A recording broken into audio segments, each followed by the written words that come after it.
Children, today we are going to learn how to find the square root and the cube root of the complex number. So let's study first how to calculate the square root of a complex number. Suppose you are given with any complex number a plus ib. This is general complex number I have taken, and we have to calculate the square root of this complex number a plus ib. Now what we'll do, we'll assume that the square root of complex number square root will be a complex number, right? So we have assumed that the under root a plus ib is equals to x plus iy.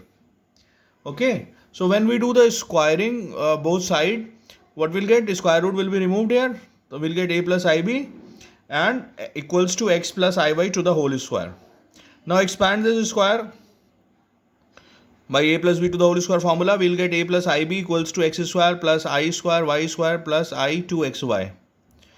Now separating the real and imaginary part, we'll get a plus ib is equals to x square minus y square plus I bracket 2xy. Now when we equate the real part and imaginary part, we get the value of a as x square minus y square and b as 2xy, right?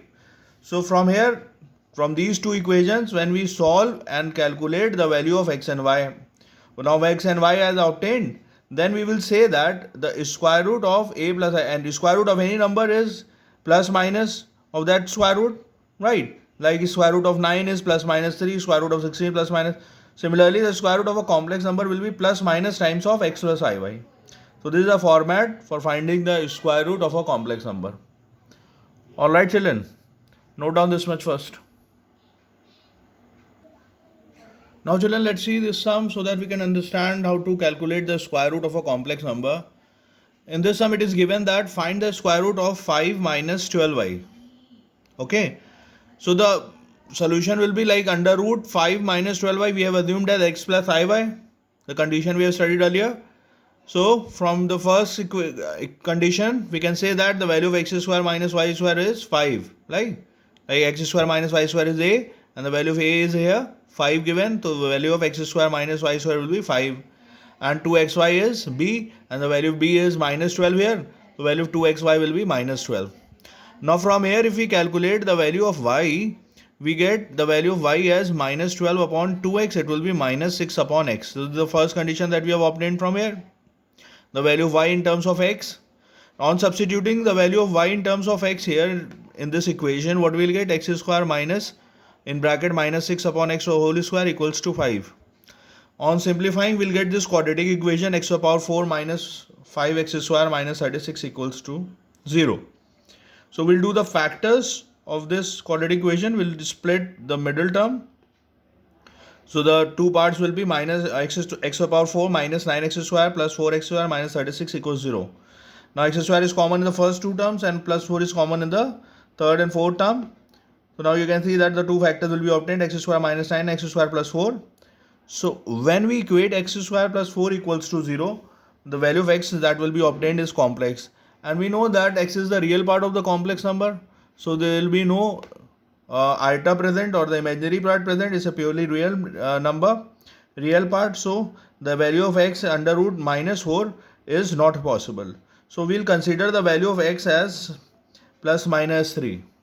Now substituting the value of x in the first equation here, so we say that if x equals to plus 3, or if you put plus 3 here, you will get y value as minus 2. And if we put x equals to minus 3, the value of y will be 2. Okay. Now we know that under root 5 minus 12y is x plus iy. So where x is plus 3 minus 2y or minus 3 plus 2y. So this solution, this answer can be represented as under root 5 minus 12y is equals to plus minus 3 minus 2y in bracket. Alright children. So if you have to verify this, what we'll do, we'll do the square of this, the square root that we have obtained, and we will get this number back. Okay. So we can verify that this number, this is the square root of the given complex number. Alright children. Note down please. Children, our next topic is cube root of unity. That means unity means 1. So cube root of 1 we have to calculate now. So let's see Cube root means power 1 by 2, square root means power 1 by 2, cube root means power 1 by 3. So that means cube root of 1 means, cube root of unity means that is 1 to the power 1 by 3. So we have assumed that the cube root of unity is equals to x. The value that we'll get is x. We have assumed that x is a variable. So on cube, taking cube both sides, what we'll get? X cube equals to 1. Okay. So when we transfer this 1 that side, we will get x cube minus 1 equals to 0. Okay. Now x cube minus 1 can be written as x cube minus 1 cube equals to 0. That means a cube minus b cube. And the formula for a cube minus b cube is a minus b a square plus a minus b a square plus b square plus ab, right? So the formula for x cube minus 1 will be x minus 1 x square plus x plus 1 equals to 0. So the product of these two terms is, these two expressions is 0. That means either of expression could be 0. So we say that if x minus 1 is 0, so the value of x will be 1. And if x square plus x plus 1 equals to 0, here we are going to apply Sridharacharya to find the value of x, minus b plus minus under root b square minus 4ac upon 2a. So when we do that, we'll get minus 1 plus minus under root minus 3 upon 2. So under root minus 1 can be written as I. So the value of x that will be obtained is minus 1 plus minus under root 3i upon 2. Right. So the three cube roots of unity that we have obtained is, first is 1, second is minus 1 plus root 3i upon 2, and this third is minus 1 minus root 3 upon 2. So we'll represent these two values as 1 omega and omega square. Right.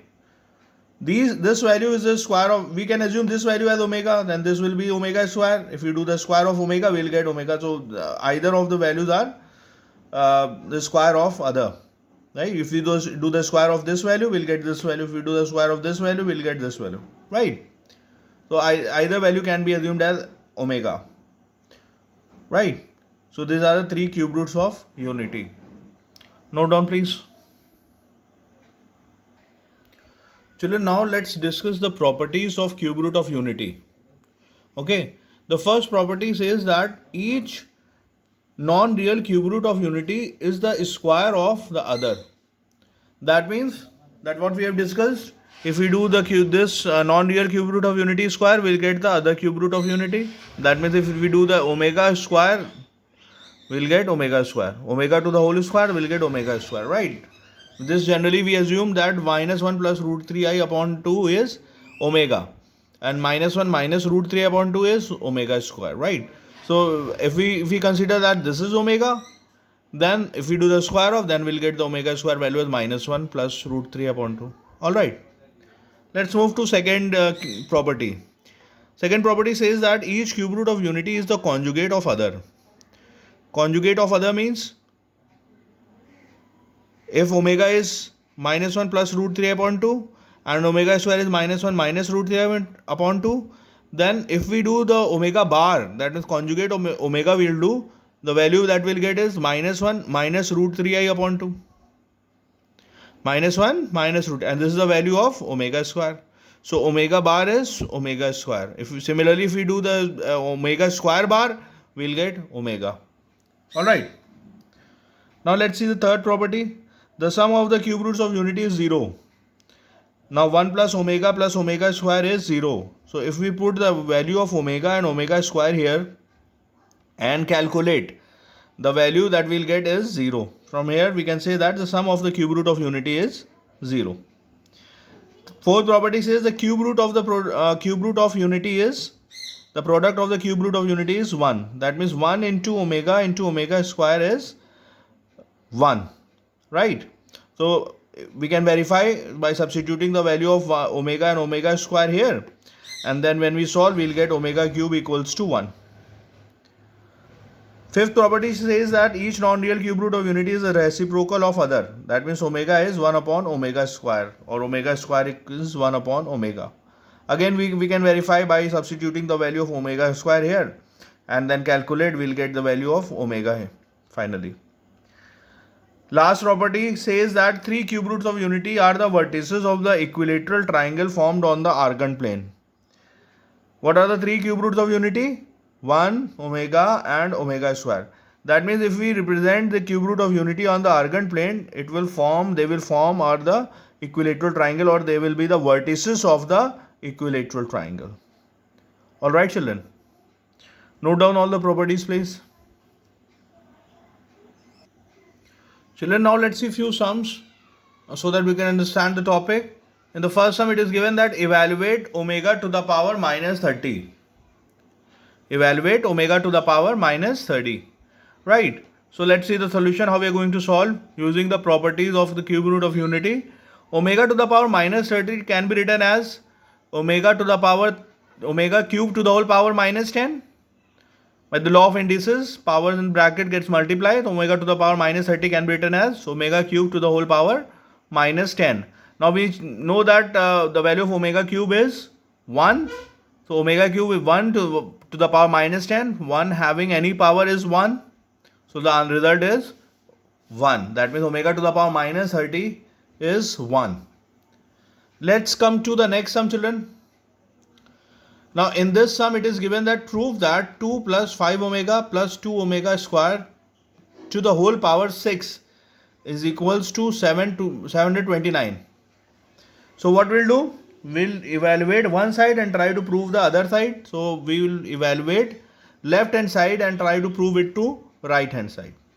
So let's pick up left hand side, bracket 2 plus 5 omega plus 2 omega square to the whole power 6. Now what I have done here, I have written these two terms together. You can see that 2 is common in both the terms. So I have taken 2 plus 2 omega square together plus 5 omega to the whole power 6. Now we can take 2 common from here. We will get 2 bracket 1 plus omega square bracket close plus 5 omega to the whole power 6. Now children, we know that the sum of the cube root of unity is 0. That means 1 plus omega square is 0. So if we have to calculate the value 1 plus omega square, we can transfer omega this side. So 1 plus omega square will come minus omega. That means in place of 1 plus omega square, we can substitute minus omega. So let's do that. Substitute 1 plus minus omega in place of 1 plus omega square. So we'll get 2 bracket minus omega plus 5 omega to the whole power 6. It will be minus 2 omega plus 5 omega to the whole power 6. So this will be 3 omega to the whole power 6. Now 3 omega to the whole power 6 means 3 to the power 6 into omega to the power 6. 3 to the power 6 is 729. And omega to the power 6 means omega cube to the power 2 by the law of indices. Omega cube is 1. 1 to the power 2 is 1. So answer will be 729. So we have proved the result that 2 plus 5 omega plus 2 omega square to the whole power 6 is equals to 729. Alright children. Note down the solution please. Let's see another sum, children. Now here it is given that if 1 omega and omega square are the cube root of unity, then show that 1 minus omega 1 minus omega square into 1 minus omega to the power 4 into 1 minus omega to the power 8 is equals to 9. Okay, that we have to prove that the left hand side and right hand side are equal. Let's pick up left hand side and try to solve and prove equals to right hand side. So I have picked LHS in bracket 1 minus omega in bracket 1 minus omega square. Omega to the power 4 can be written as omega into omega cube, because we know that the omega cube value is 1. So I have simplified omega to the power 4 and omega to the power 8 here. So this can be written as omega to the power 6 into omega square. So multiple of omega to the power 3 will always become 1, right? Omega to the power 6 is omega cube to the whole square, and omega cube is 1. So omega to the power 6, omega to the power 9, omega to the power 12, omega to the power 15, all value will be 1. Multiple of 3 value, omega to the power multiple of 3 will be 1. So on simplifying, we'll get here this is 1, we'll get 1 minus omega, here we'll get 1 minus omega square. Now 1 minus omega will get 1 minus omega to the power 2. 1 minus omega square into 1 minus omega square will get 1 minus omega square to the power 2. So when we do the squares of these brackets, we'll get 1 plus omega square minus 2 omega. 1 plus omega to the power 4 minus 2 omega square. Right. 1 plus omega square is minus omega. From the sum of cube root of unity, 1 plus omega square is 0. So 1 plus omega square when we calculate, we'll get minus omega. Minus 2 omega in bracket. Bracket open. 1 plus omega to the power 4 can be written as omega cube into omega. Omega cube is 1, we'll get 1 plus omega here. When we add these two terms here in this bracket, we'll get 1 minus 3 omega. Now 1 plus omega will be minus omega square. Again, the sum of cube root of unity formula. 1 plus omega square is 0. So from here we can say that 1 plus omega will be minus omega square. On substituting the value 1 plus omega is minus omega square and minus 2 omega square we'll get 1 minus 3 omega square. Here in this bracket, in the first bracket, it is written minus 3 omega. Now when we multiply, minus into minus will become plus. 3 is 9, omega into omega square will be omega cube. Now the value of omega cube is 1. So 9 into 1 is 9. That's what we have to show, that we have to prove. Right, children? Note down the solution, please.